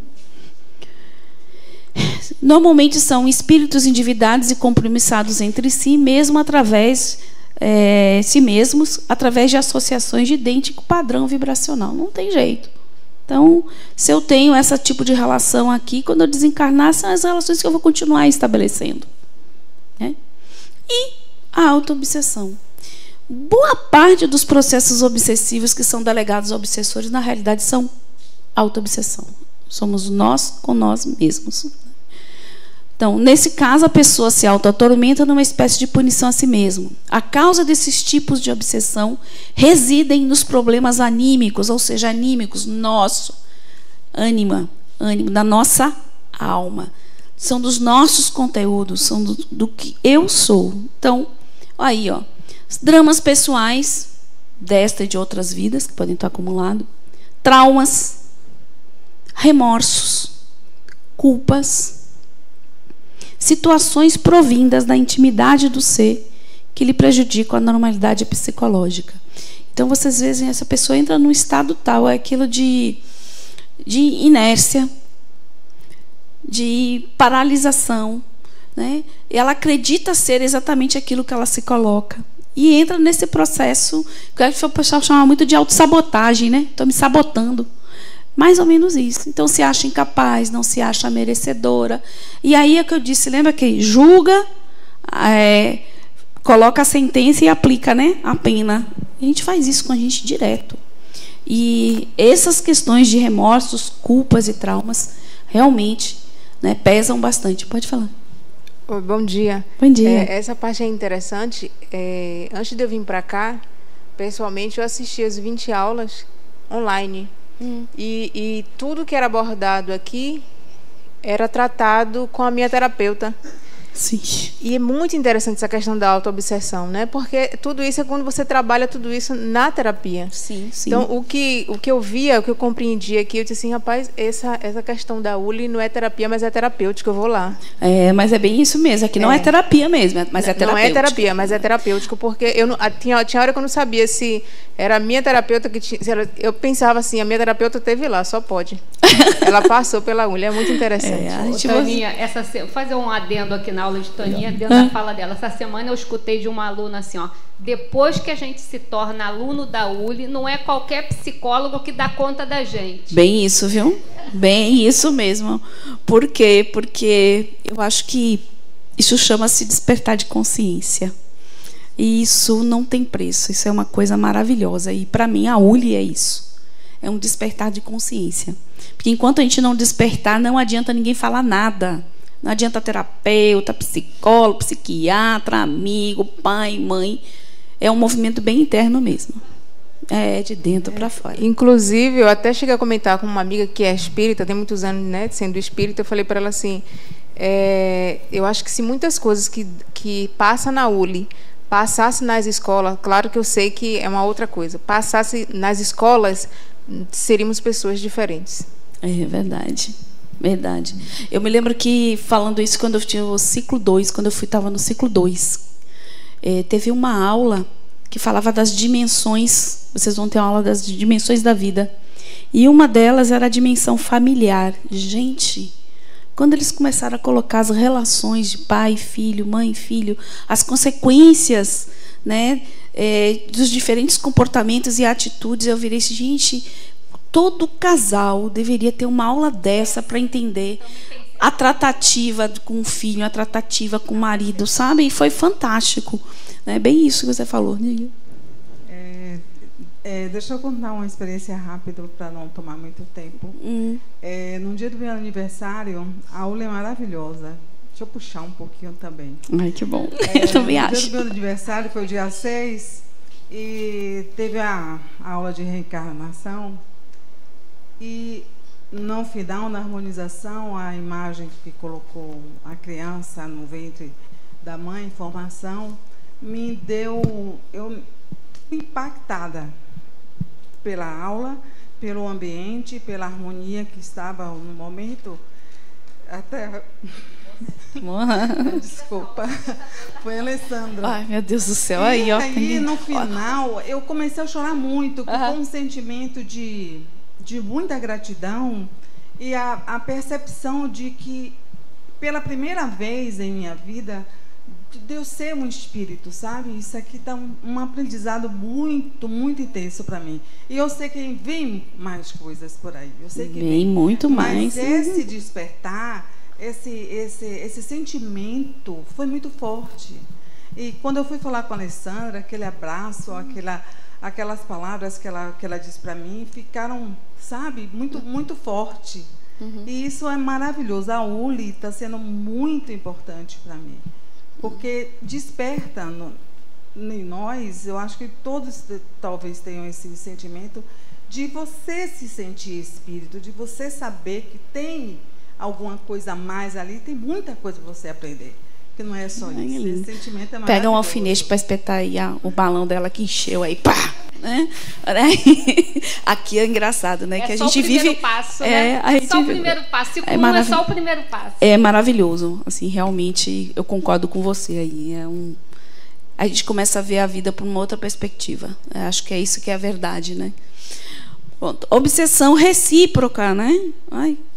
Obsessão recíproca é aquela em que um espírito obsedia o outro. Então, em casal, isso é bem comum aí, né? A escravidão mútua e a perseguição são características desse tipo. A relação se transforma em simbiose, ou seja, um não pode viver sem o outro. É uma relação doentia, mas aquela coisa não dá, não se larga, não se deixa.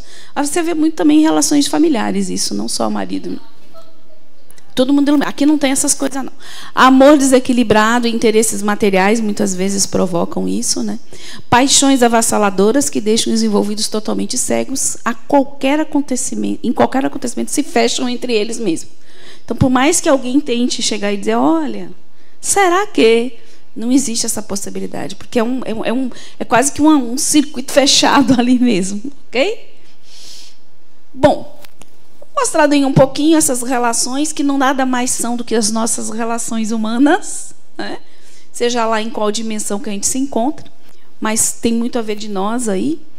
Tem também os graus de obsessão. Essas obsessões elas podem ser desde aquela mais sutil até a mais intensa, como a gente falou, né? Então ela pode ser simples, fascinação ou subjugação, certo? Qual é a diferença dela? A intensidade e o quanto ela influencia na vida da pessoa que está sendo obsediada. Na obsessão simples, é uma influência sem o domínio da personalidade. É aquela coisinha que acontece, que chega em você. Você lembra que eu falei que você acorda, está bem, e de repente às vezes faz você falar o que não devia, fazer e dizer assim, poxa, eu não acredito que eu fiz isso. Quantas vezes a gente faz isso? Da onde que eu tirei isso? Essa não sou eu. É aquela influenciazinha assim sutil, mas não altera o que você é momento, né? Passa rapidamente. É uma interferência momentânea no senso crítico e no discernimento. Pode acontecer de forma involuntária a troca de fluidos entre o desencarnado e encarnado. Não quer dizer assim, ó.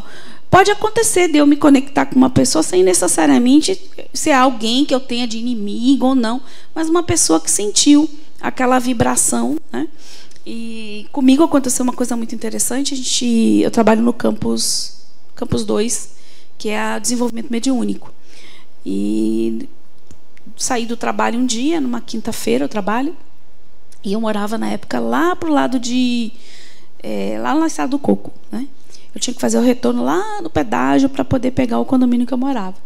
E eu saí de casa, saímos daqui, reunião mediúnica boa, estava bem, né? Tal, levinha, tranquilo. Saindo e vinha conversando com meu marido, batendo papo com ele, a gente trabalha junto na mediúnica.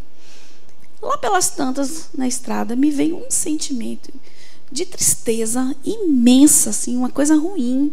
E eu comecei, ele estava conversando comigo, ele disse que eu comecei a mudar o tom da conversa. A conversa tomou um rumo completamente diferente. Aí ele olhou e disse assim, bom, deixa eu ficar quieto, vamos ver no que vai dar, né? Porque um já conhece, né? Aí eu cheguei em casa, uma tristeza que não passava. Fui tomar um banho e disse, olha, eu vou dormir, eu não estou legal. Não sei o que aconteceu. E aí fui deitar. Nesse deitar, eu conectei com uma pessoa. E aí eu disse para ele, tem alguém no meu campo. Aí eu me toquei, né? Tem alguém no meu campo. E ele vai fazer o quê? Ele disse assim, eu vou liberar aqui, você dá conta aí e vê o que é. E aí veio uma comunicação, e era uma mulher que ela estava muito triste, muito triste. E ele perguntou para ela, vem cá, por que você está aqui com ela? Você não está vendo que ela está triste? O que está acontecendo? Eu disse, não, é porque eu estava na estrada. Ela foi uma pessoa que desencarnou, morreu atropelada na estrada. E ela continuava vagando nessa estrada muito triste. Ela tinha uma tristeza imensa. Então ela relatou isso. E ela disse que quando eu passei, ela sentiu que eu estava triste. E ele disse assim, eu vou com ela. Aí eu cheguei aqui, me senti acolhida. Aí ele começou a conversar com ela, né? E ele disse, você não pode ficar assim, mas eu quero aqui. Quase que eu disse para ela, assim, cai fora que o marido é meu, né? Cai fora, né? E aí a gente vem conversando e na realidade eu me lembrei, a gente deixa bem claro isso, né?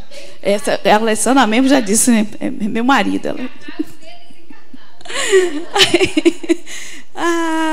E aí eu fiquei tentando pensar aonde que ela conseguiu conectar essa tristeza. Aí eu me lembrei que durante o dia eu tinha tido uma situação, né, que me remeteu a uma tristeza muito grande porque envolveu minha família, né? E eu tive aquele pico de tristeza imensa que estava ali. Aí durante o dia você vai tocando, né, tangendo a vida e tudo, vim para a mediúnica. Mas veja o que aconteceu. Ela sentiu a minha vibração da tristeza e conectou. Eu não tive intenção nenhuma de conectar com ela nem comigo. Aconteceu, né? Aí ele caminhou finalmente, né? Ela se tocou que ele já era um homem comprometido e casado, caiu fora, né? Oi. Aqui, ó. Aqui, gente. O dono da lancha, menino. Sabe quem é o marido dela? O dono da lancha. Tá bom. Tá lá no fundo.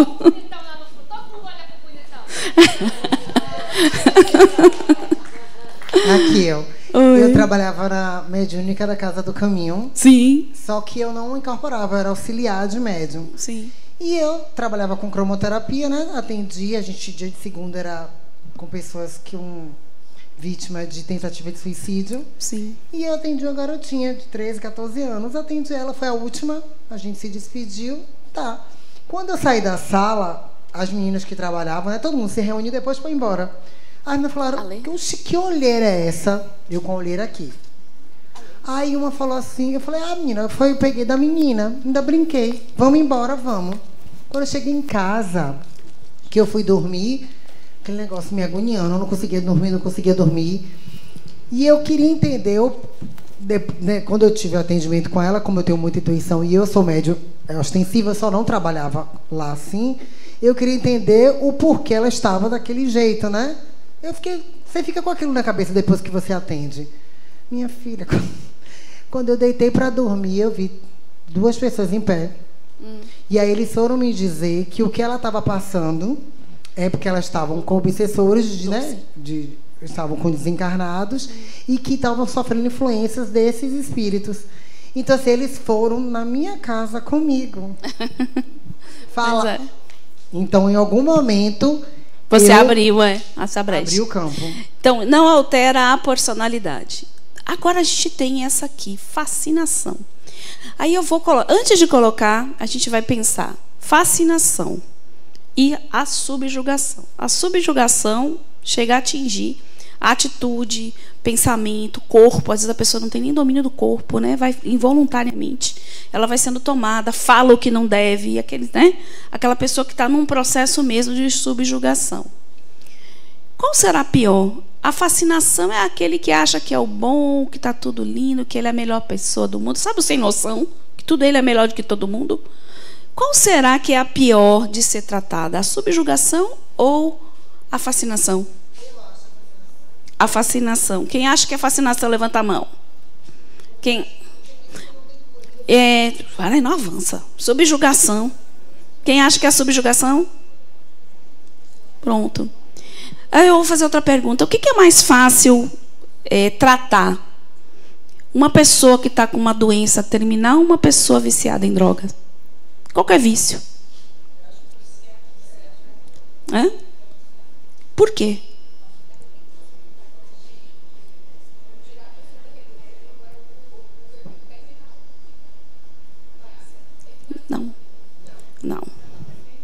Não é isso que eu estou falando. Qual é mais fácil para você tratar? O cliente que vamos mudar.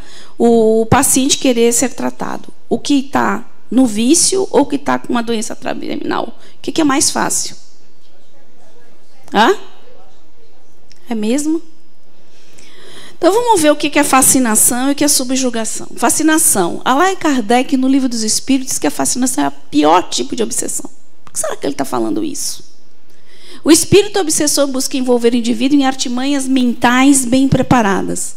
Exalta a vaidade, fazendo sentir-se infalível e autoconfiante. A ilusão é tamanha que o fascinado adquire uma grandiosa cegueira, o que lhe permite não perceber, né, o ridículo de certas ações que pratica. Ou sem noção mesmo, né? Agora vamos ver a subjugação. A subjugação é uma constrição que paralisa a vontade daquele que a sofre e o faz agir de mau grado. O subjugado fica sob o domínio completo e total do obsessor. O subjugado fica sob o verdadeiro julgo. E ela pode ser tanto moral quanto corporal. Tá? Ao ponto de você ser constrangido moralmente pelo seu comportamento, pelo que você fala, pelo como você se comporta, e o corpo, ele perde o controle e o domínio das ações do corpo. Então, às vezes, se joga. A gente já viu casos de uma pessoa tirar roupa na rua, nesse nível mesmo. Né? O que é pior, gente? Pense bem. Um doente quer ser curado. O vício traz prazer. A subjugação, a pessoa está sendo constrangida, ela quer se livrar daquilo, gente. Então, ela vai se sujeitar a tratamento, ela vai querer se livrar. Então, já o fascinado está achando que é o máximo. Tudo dele, que a gente é vaidoso, né? Tem uma vaidade da gente. Então, ele não quer, para ele estar confortável, é muito bacana ser elogiado. É o cara com cocada preta, branca, amarela, azul, todas as cores, né? É o cara que se acha. E a gente conhece pessoas encarnadas assim, né? Parece que só ele que sabe tudo, ele que, né? Então, é muito mais difícil você tratar um fascinado do que um subjugado. E a mesma coisa da historinha do vício e da doença, certo? Lá na frente, lá atrás primeiro. Eu não sei se tem muito a ver com o que eu vou colocar agora. Uma das coisas, por vários motivos, né, eu estou aqui. Uma das coisas, e também da terapia, é me conhecer. Por quê? Porque eu me vi numa situação de risco, essa questão da fascinação. Não sei se tem a ver, mas eu estou entendendo dessa forma. Eu, por exemplo, eu vejo cores. Eu vejo cores saindo da pessoa, eu vejo cores em tudo quanto é lugar. E chegaram para mim e disseram assim, é bom porque você precisa... Eu já estive em centros que eu fui para fazer uma outra coisa, a pessoa olhar para mim e dizer assim, você precisa trabalhar aqui. Então, assim, me cobrando muito isso. E é bom, eu digo que é bom ver cores, é uma sensação muito boa, né? E aí eu pensei assim, se eu posso trabalhar ajudando outras pessoas, eu preciso primeiro me conhecer, porque imagine a pessoa olhar para você encantada porque você vê cores. Eu preciso me conhecer para que a minha vaidade, porque surge uma vaidade, não atrapalhe, porque eu vou estar ali cuidando de vidas, né? E a gente pode se perder nisso aí. Eu senti medo. É bom, mas eu senti medo porque eu estou ali diante de outras pessoas que eu preciso... responsabilidade, né? Responsabilidade. É perfeita a sua colocação. Primeiro, eu acho que eu aqui nessa casa, por exemplo, de uma forma muito responsável, você só é direcionado a algum trabalho depois de um tempo de estar aqui, um tempo de estudar, um tempo de cuidar de você, um tempo de entrar na energia da casa, entender a filosofia. Então, não é assim, chegar, vai trabalhar, nem um pouquinho. E aí, muitas vezes, a pessoa não está preparada para isso ainda. Porque você vai trabalhar energeticamente com os outros, e aí você... Tá? Então, está perfeito. E a questão da vaidade, amiga, eu vou lhe dizer, o tempo inteiro a gente é testado. O tempo inteiro, quando você é elogiado, porque a gente tem essa vaidade dentro de nós, então, o tempo inteiro tem que ver, baixa a bola, baixa a bola. É por isso que a gente diz que aqui a gente anda com um alfinetinho, a gente brinca um com o outro, olha, peraí, deixa eu estourar aí, porque inflou demais o negócio aí, né, Ale? Né? Então já furou o meu serviço. Já deu uma furadinha, porque o tempo inteiro a gente... Mas é fato.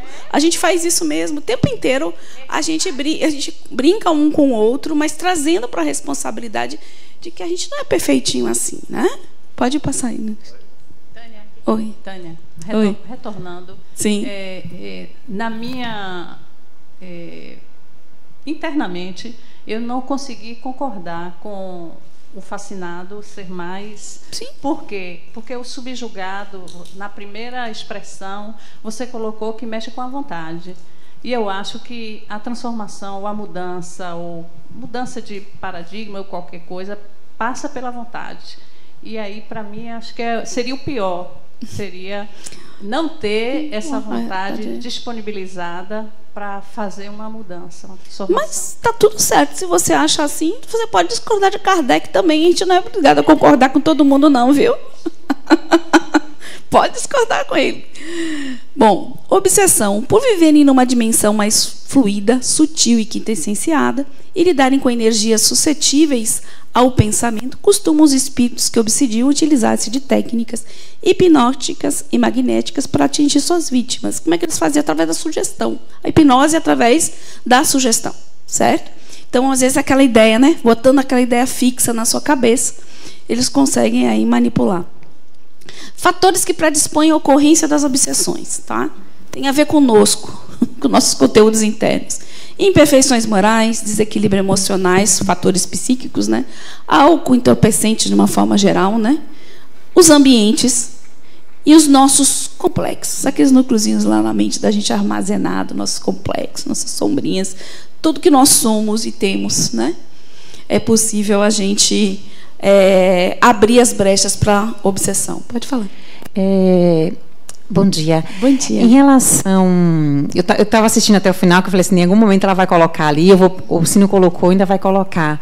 Quais são o mecanismo de defesa em relação à obsessão? encarnado para encarnado. Quando você fala do desencarnado para o encarnado, existe aquela questão também das influências, da energia, que citou, da questão do pensamento. Mas se a pessoa está sofrendo uma obsessão de encarnado para encarnado, praticamente o processo orgânico ali, o que funcionaria como mecanismo de defesa? O que você acha? É uma boa pergunta. Você está ligado a uma pessoa que não está lhe fazendo bem, num processo obsessivo. Qual seria a solução? É isso, eu penso assim, eu entraria mais no critério das leis que existem aqui. Por exemplo, se eu estou sentindo que eu estou sofrendo dentro do ambiente de trabalho ou em um relacionamento de amizade, por exemplo, existe o processo de afastar, mas existem alguns momentos em que você não vai ter essa opção. Será que não? Em que você está trabalhando, que você precisa estar ali naquele ambiente de trabalho, que você convive com um colega diretamente, entraria em um critério de você se encaixar dentro das leis existenciais. Não num critério de, por exemplo, de ser um espírito que está me obsediando. Eu não tenho como mudar de profissão, é isso. Eu não tenho como mudar de trabalho, eu não tenho como mudar de setor, eu não tenho como mudar, talvez, a forma com que eu me relaciono com essa pessoa.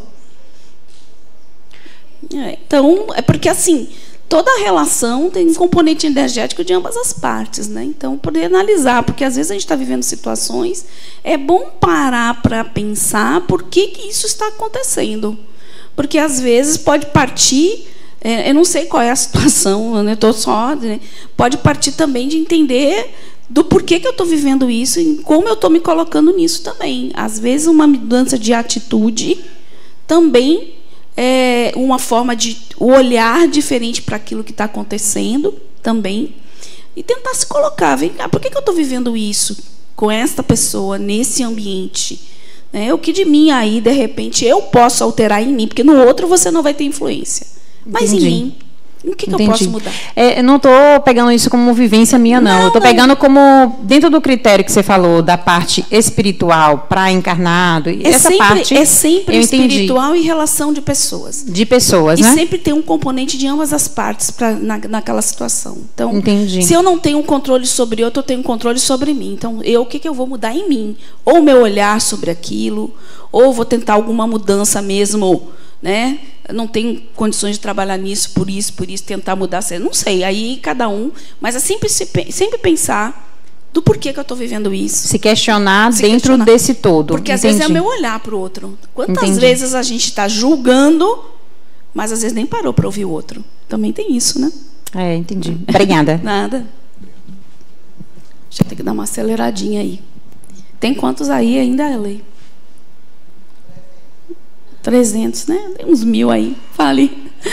Em relação a isso que ela falou, também acontece na relação familiar, né? Entre pai e filho, entre irmãos, enfim. E não há como, às vezes, sair, né, da mesma residência e do convívio, né, familiar. Mas é o que você acaba de falar, né, em relação a você mudar as suas atitudes. E acho que a busca do autoconhecimento realmente é a fonte, né? É a resposta para quase, acho que para tudo na nossa vida, porque a gente aí aprende a se colocar, né, no nosso lugar, né, e no lugar do outro, e aprender a se respeitar e respeitar o outro. E aí acaba que essa perspectiva e as atitudes, talvez, do outro em relação a você mude, porque você mudou as suas atitudes em relação ao outro. Exatamente, isso é um olhar também. Né? Quando a gente sai tirando, eu digo assim, o que atrapalha demais tudo na vida da gente são as danadas das nossas emoções, né? Porque quando você pega, às vezes, uma situação que você está vivendo, eu estava falando isso hoje também de manhã também, você pega uma situação que você está vivendo, né? Quando você tira o componente emocional e vai olhar, às vezes é mais simples do que parece, mas a gente tem essas emoções que, ó deixa eu passar para cá.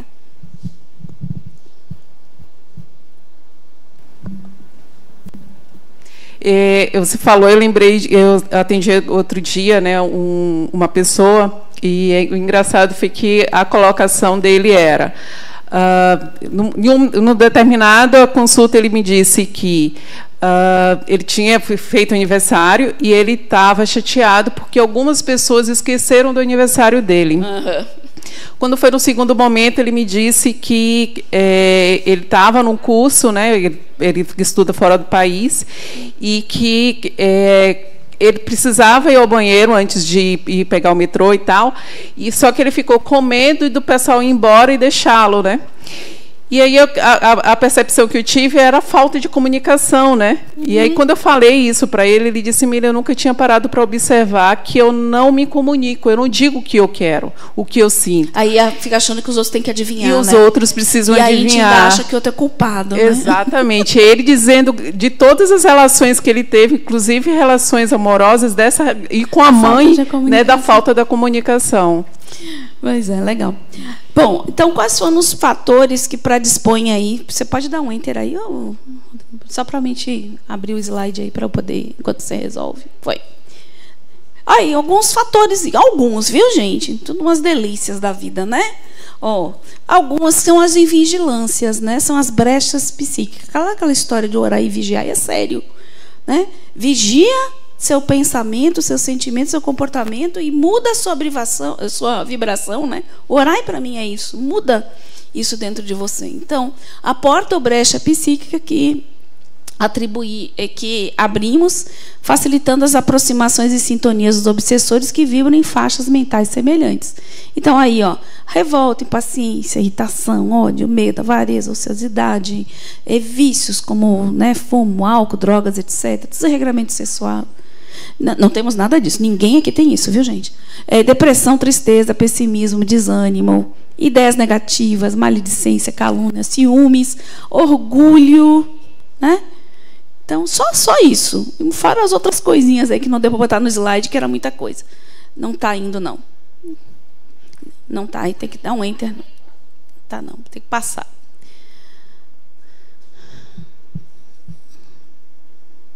Bom, pode dar um enter aí. Onde começa, então, a obsessão? É na nossa mente, né? Nos nossos conteúdos, né? Os complexos... Tá bom. Complexos vêm de comportamentos vividos ao longo das experiências sociais que vão se juntando em nosso aparelho psíquico, mente, pela mesma tonalidade afetiva, ou seja, que causem a mesma emoção. Essas experiências formam um núcleo em torno de uma emoção comum. Então, todas as experiências que a gente vive, em todas as dimensões da vida, geram essas, né? Essa vibração, essa frequência, e elas vão se juntando ali na mente da gente. As experiências que eu vivi, do amor, do ódio, né, da conquista, da raiva, dos ciúmes, tudo isso está dentro de nós, né? E é disso que a gente falou lá no início, que os espíritos se utilizam para conectar, né, essas pessoas, principalmente quando tem uma intenção de prejudicar a gente. Então, os complexos são a porta de entrada e veículo usado pelo espírito para se movimentar em nossa mente. Os espíritos enxergam o que não mostramos aos outros, porque, como eles estão num plano mais sutil, eles percebem a nossa vibração. Então, se eu aqui, enquanto encarnado, estou nesse corpo material e disse aquela hora que eu posso estar olhando para Soraya, odiando, querendo matar ela, eu posso estar sorrindo. E a gente não vai perceber. Se eu for boa em fazer isso, não vai perceber. Mas lá não funciona dessa forma, não. Porque o que chega para eles é essa vibração. Então, quando a gente desencarna, a gente mostra direitinho o que a gente é. Não tem como, né? Então, quem eu estou atraindo? É uma boa pergunta. Vamos começar a pensar quem está atraindo. Seja desencarnado, encarnado, né? Atrairemos aqueles que comungam conosco, que se identificam com a qualidade da nossa emissão mental. Só isso, apenas isso.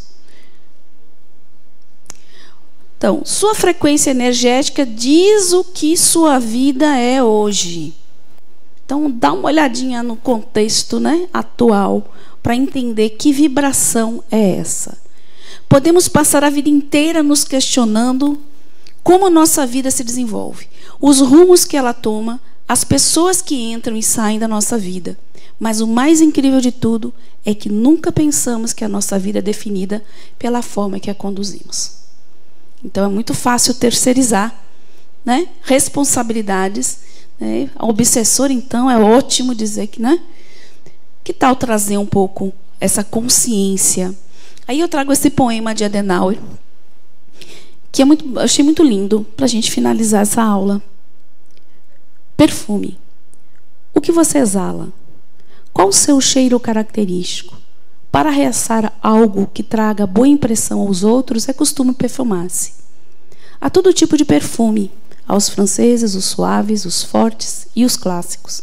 Mas há um de inigualável aroma, de alcance infinito, que atinge a todos que se aproxima de você. Sua exalação é inevitável e constante, é o perfume da bondade, do bem no coração e do amor que nunca cessa. Exale o perfume de bondade no coração para que sua vida seja preenchida de bons momentos e de pessoas perfumadas. Então, vamos nos perfumar. E para encerrar aqui, né, meus agradecimentos pela aula de hoje. Adorei a interação de vocês, o bate-papo, aprendi muito, certo? Essas são referências, né, da aula de hoje. O voo do espírito, obsessão e desobsessão, profilaxia e terapêutica espírita, conhecendo o espiritismo, diálogo com as sombras, nos domínios da mediunidade, psicologia e mediunidade, teoria da mediunidade e desobsessão, e as obras de Allan Kardec. É bem pouquinho a pesquisa, né?